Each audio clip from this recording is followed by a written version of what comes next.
Welcome back.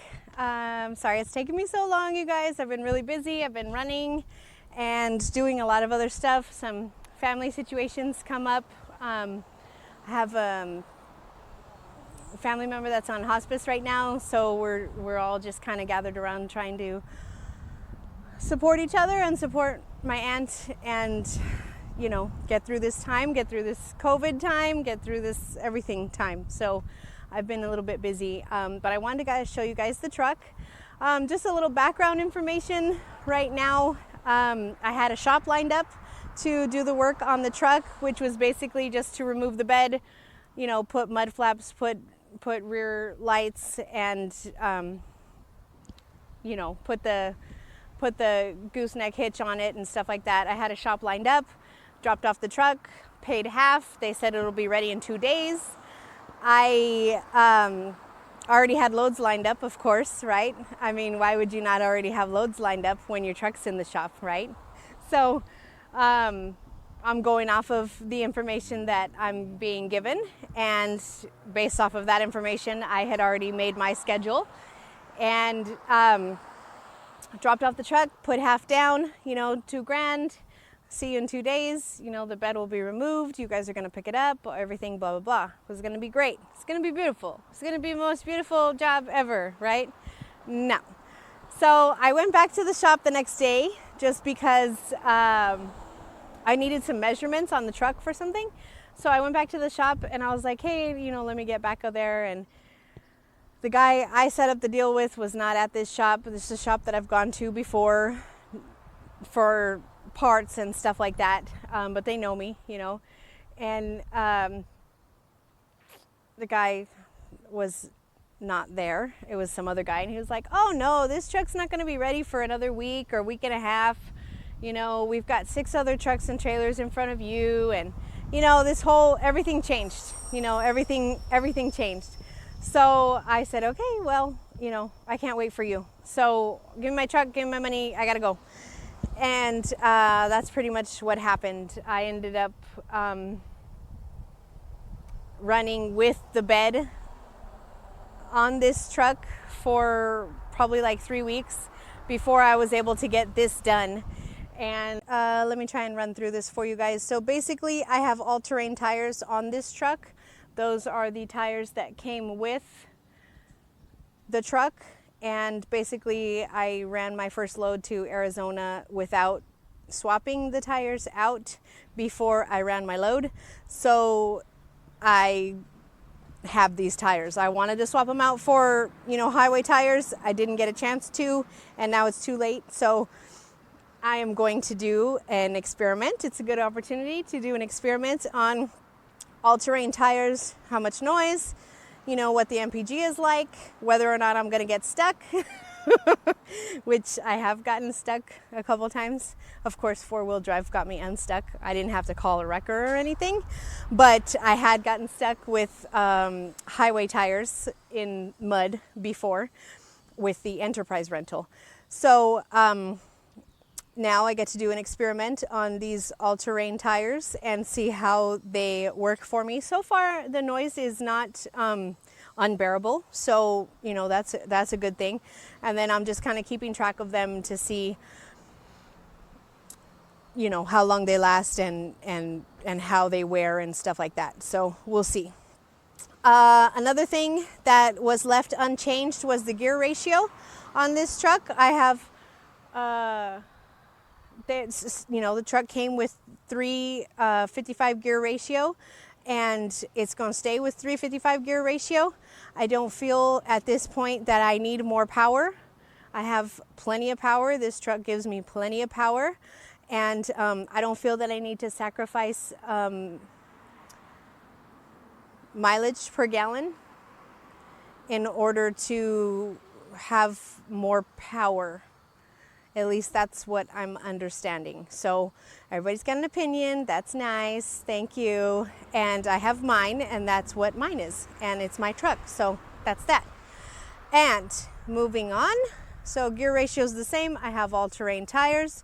Moving on, this auxiliary tank, it's a 75-gallon auxiliary tank. It's the same auxiliary tank that I had on the Enterprise rental in the bed of the Enterprise truck. So now I didn't want anything, I personally didn't want anything welded to the body or the frame of this truck. So in order to avoid that, what we did is the auxiliary tank was placed on this, it's almost like a partial flatbed. It's like a platform that is bolted onto the frame of the truck. I like it because if I were ever to use this truck to go camping or something, I can take off the auxiliary tank or I can leave it there. And I have space above the auxiliary tank, and on the sides I can put crap if I need to put crap. I chose not to change or purchase a different auxiliary tank, not for monetary purposes, simply because I like this one. I like the size that it is. It's a 75-gallon tank. And the truck is has a 45-gallon tank. So altogether, I'm at 120 gallons, and that's plenty for me for the runs that that I go on. So I'm already used to that. And on the Enterprise rental, on top of the auxiliary tank, I had a weather guard. And then I had just purchased a new weather guard that matched the auxiliary tank. But when we went to put the new weather guard onto the auxiliary tank, now that the bed has been removed, it looked really funny. So all of this work, since I could not, side note really quick, let me back up. Since I could not find a shop because of the coronavirus, you know, all the shops were pretty much full, and that shop who had quoted me 2 days time was a shop that I felt comfortable with bringing my equipment to, because I had already kind of worked with them a little bit and I liked the way that they worked. Now they just underquoted me, and you know, they made a boo-boo. So whether that's forgivable or not, I don't know. I'll see how I feel about it later. But I was not prepared, or did not want to take my brand new truck to some other place that I had never gone before, just because I needed the bed removed and, you know, the mud flat bar put on and stuff like that. So what I did was I found some guys who were able to fabricate this stuff and do it for me at my house and make it how I wanted. And, you know, these are professional guys who did this. It's just, it was not done at a shop. So I got way better service. I got more of what I wanted, and less headache, and you know, I didn't have to pay taxes. So anyways, they fabricated me a platform here. So it's diamond plate to match my auxiliary tank. Okay, and match these, because that's what I like. And I opted, let me bump around to the other side here.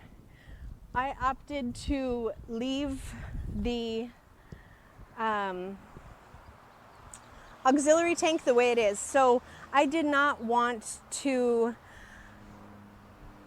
a lot of guys, you guys saw on the other side, I still have the pump, and I still have, the truck still has the diesel and the DEF, you know, pump things.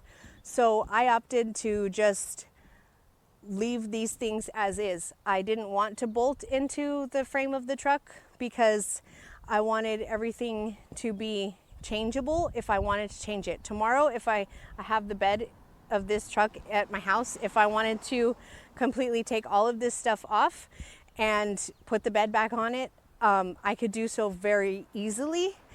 I didn't mess with the diesel lines, the DEF lines. I didn't mess with like anything, you know, too much. So hopefully the plan is not to stay with this truck forever, to stay with this truck for 3 to 4 years probably, and then let it go. because I don't want to deal with major breakdowns, and I don't want to deal with a high mileage truck if I don't need to. So we'll see how that goes. You know, that will be another experiment. But like I said, I had a weather guard which was full of, you know, tools and extra binders and, you know, just all kinds of stuff that I don't use every day, but I like to have on me. So, but the weather guard looked really silly on top of all of this now that it's all open. So I'm gonna have see if those awesome guys can get right here and fabricate me some like storage boxes, because anyways, I'm only 5 feet tall. So when the weather guard was up there, even if it looked silly, I would still have to climb the tires, get over here, get up here. And when the trailer is hooked up to this, you know, I mean, the gooseneck is all up on there. I have to squeeze over here, open that. So, I mean, I'd still have to climb up into this thing to get into the weather guard. And for me, that wasn't, you know, feasible. So hopefully at a later date, it's not like, you know, dire thing to do right now, but at a later date, I'll get some storage boxes made on either side of the truck so that I can carry the rest of my stuff. For now, I'm carrying it on the trailer, and that's working fine. It's just when I have to get to it, I'm gonna have to like pull out a bunch of shit to get to it. So, and then again, I have a 30,000 pound gooseneck hitch with a hideable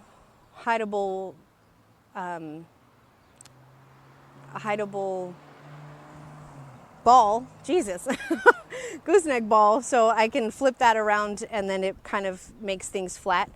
So that's very nice. Also, again, bolted on. And I have my mud flap. Let me show you really quick. My mud flaps and the mud flap bar. The middle part with the the red and white reflective tape was also fabricated, and my mud flaps are like spring mud flaps. You can see that, so they'll bounce around hopefully they'll bounce around rather than break. I have my lights. My rear lights were placed on, and then we kind of had to work something for the license plate. I did get a red light at the scale like a week ago or something, and the guy was like, oh, well, you know, you're supposed to have a light under it. And there is a light under the tail lights of the truck. There is a light under it, but since the license plate is kind of like more to the left than center, he still gave me like a, I don't know, fix-it ticket or whatever he did. He noted it. And it's kind of silly, but whatever, you know, you can't win them all.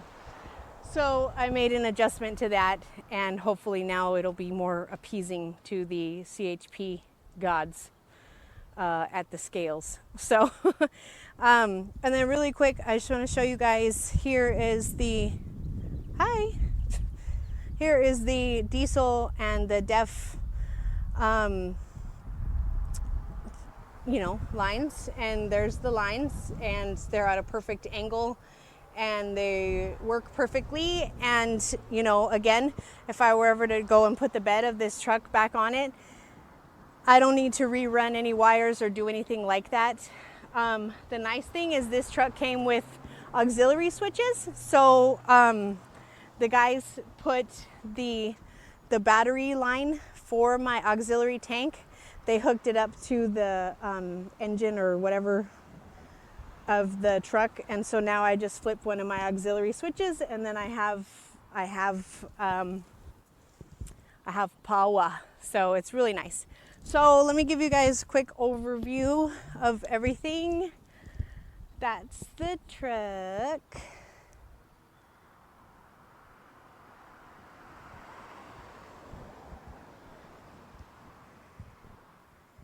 Mud flap bars, brake lights, tow hitch, and that's the truck again.